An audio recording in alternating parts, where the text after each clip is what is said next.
Are you looking to add somebody to the title of your property? Maybe you're adding a child to your property, or maybe a spouse is deeding off their interest because of a divorce situation, or you're just looking to give it to your friend.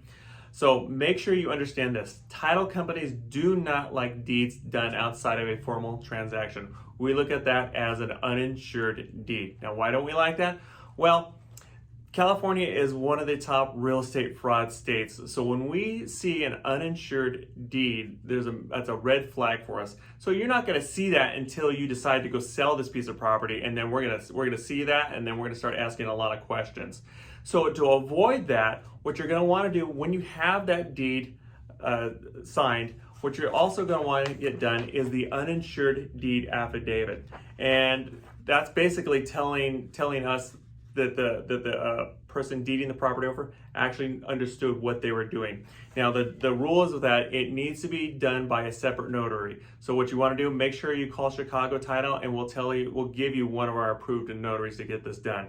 It will throw a monkey wrench into your transaction if you have an uninsured deed and you're trying to sell it, and all of a sudden maybe you can't find that person that deeded you the property, or maybe mom that added you to title passed away. We're going to want a story. We're going to want to know what's going on. And the worst thing about it is when you have a spouse that you had a divorce from, and you got to go back to that spouse and get them to sign that uninsured deed affidavit. So that's a lot of fun.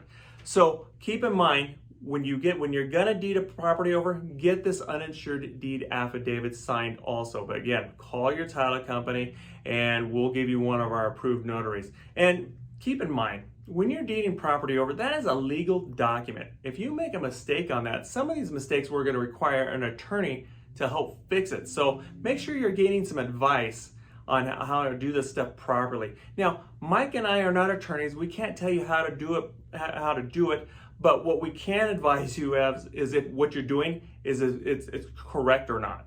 So make sure on all your real estate transactions, you choose Mike and Bobby with Chicago Title.